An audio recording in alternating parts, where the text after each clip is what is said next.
Today we're going to work on a impeller change on a 1955 Evinrude Aquasonic 15 horse. I particularly like the ones with the shift shaft window so you don't have to yank the power head. But let's get at it.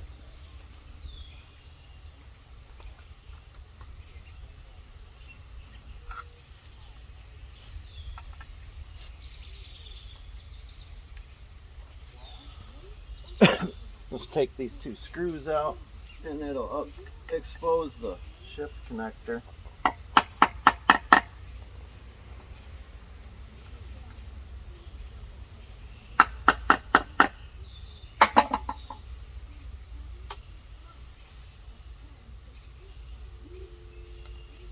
When I put every fastener back in today, I'm going to put anti-seize on all the threads.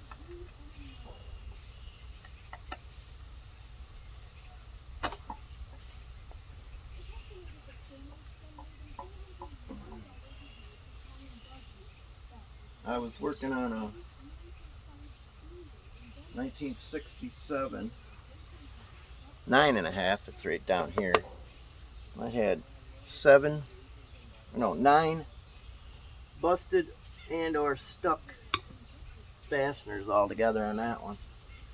It's sitting. I had to walk away from it for a while. Get one thing fixed and something else came up. I gotta grab a pick.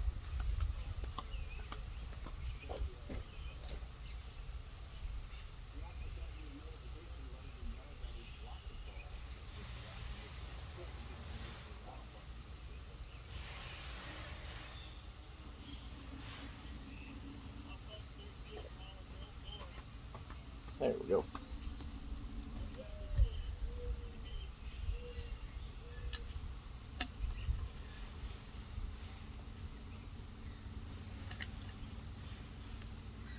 That's the shift window.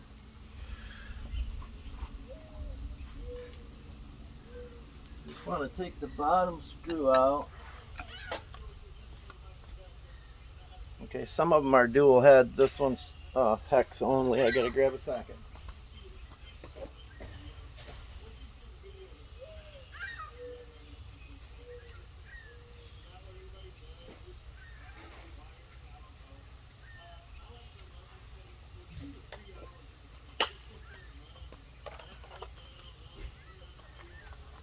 I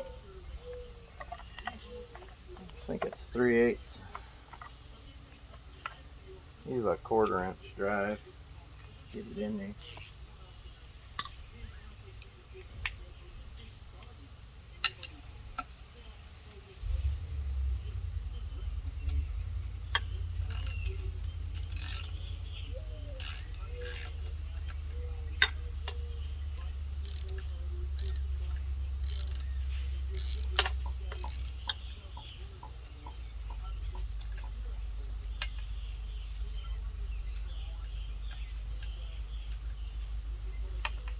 You don't really want to drop it down in there.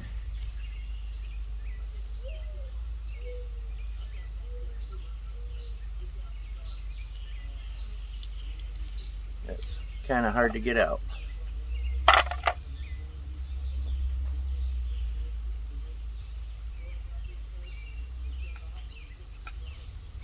And there's a tooth washer on that. Be careful, make sure you get that with it.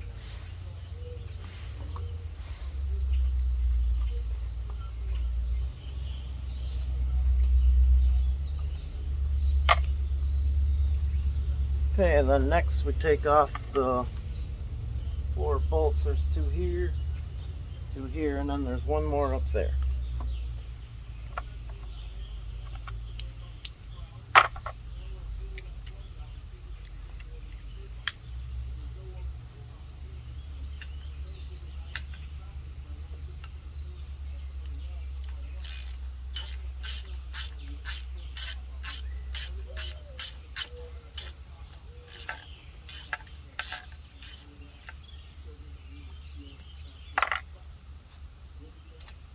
You go to like a dollar store, Family Dollar, and get these little wire trays.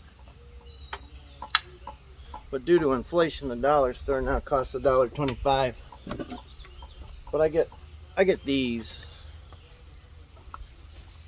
They're $1.25, and I get half a dozen of them at a time because I'm always working on 5 or 6 motors. And while you're taking them apart, you just toss your parts in there.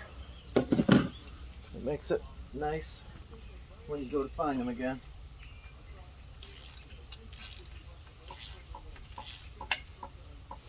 My neighbor thinks I'm talking to myself.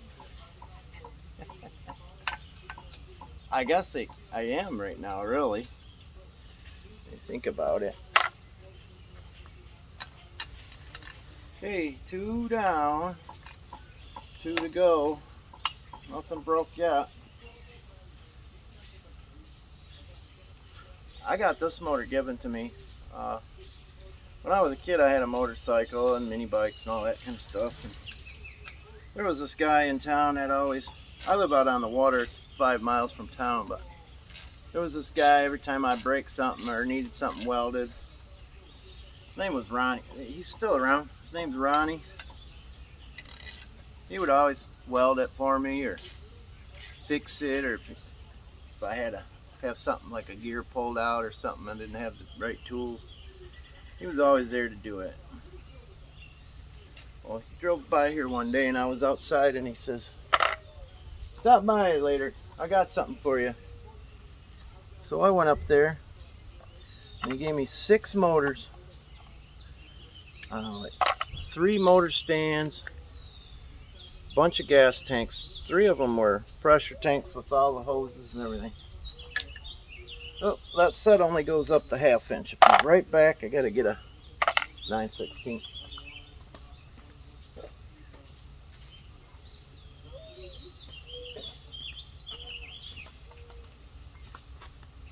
Yeah, so in that 6 motors he gave me with the, whoops, that's 5/8. I put my glasses on.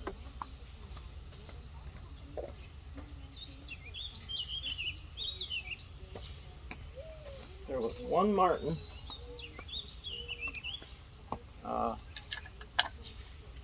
1, 2, 3 Evinrudes. It was a 7.5, a 15, and a 5.5. And then a 1962 Johnson 5.5. And I even got 1 Clinton J500. So far, every one of them I've been able to get to run. Except for the Martin. I haven't messed with that yet, because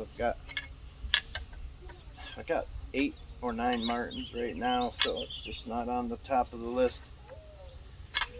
But after you get the shift window off, 4 bolts right here, 2 on each side, then you got this up here, this 9/16.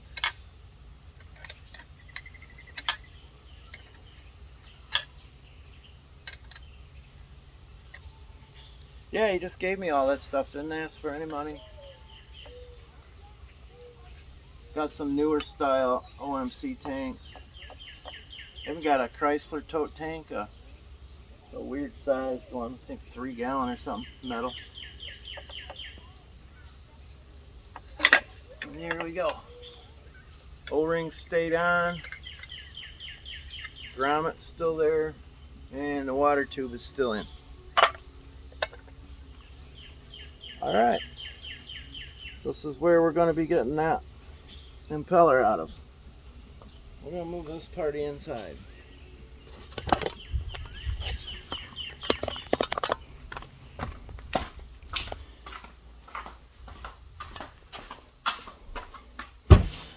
I did a video on making this thing.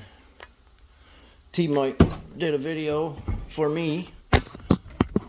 I just asked him, "Hey, what's the dimensions on your cuts?" And next thing you know, he sent me a link. And I clicked on it and it was a video. He said, "This is for Doug up in Michigan."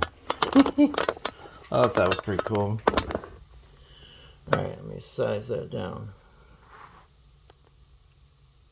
Alright, so on top of that, you have 3 flat tip screws. Get a different screwdriver. Of course, you're going to be a hot one in Michigan today. The water is flat this morning. Well, let me bring this camera up in here. You got to take out this one, and that one. I did one yesterday on a 9.5, and it had 4 screws, and somebody had busted them, all 4 of them off, and so they used a bunch of RTV black on here, and they pushed it down over top of the studs that were still sticking out, and then they arc welded a bead on top of it, so it was like permanently attached. Of course, nothing's permanent when you got a grinder, but you know what I mean. So anyway, take these 4 out.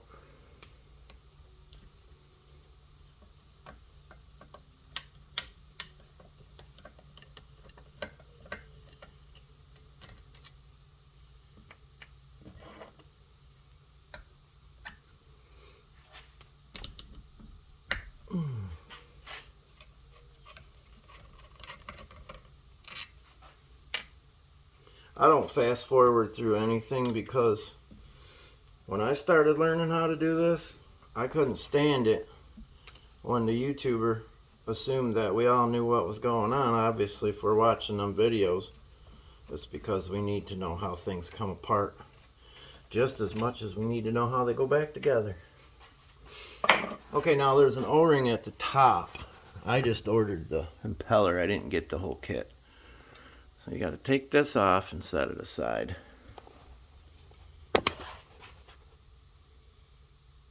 I got to readjust this.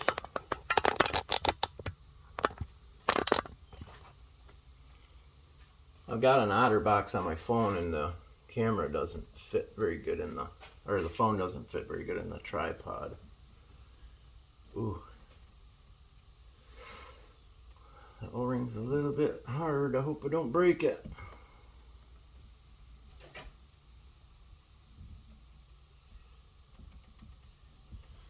Let me put some oil of some kind on it. Maybe it'll help it. I just got some Hoppy gun oil. Just don't have anything else handy right now. It doesn't hurt nothing.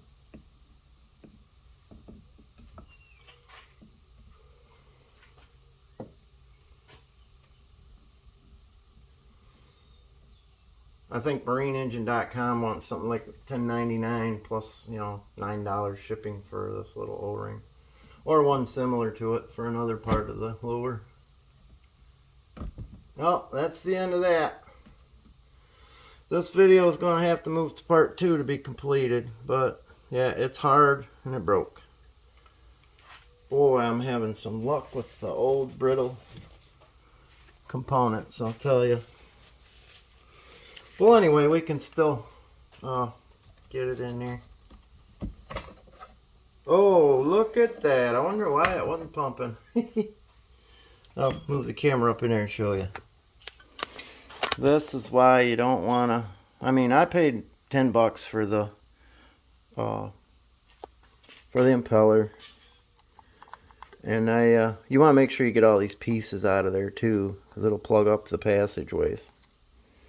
But anyway, don't skimp on your impellers. It's not that hard to do.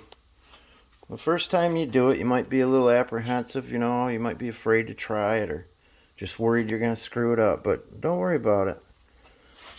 If you need to, message me. I'm on Facebook. Hit me up on Facebook. Anyway, part 2, because I got some stuff to do. Got to go find an O-ring. Alright, thanks for watching.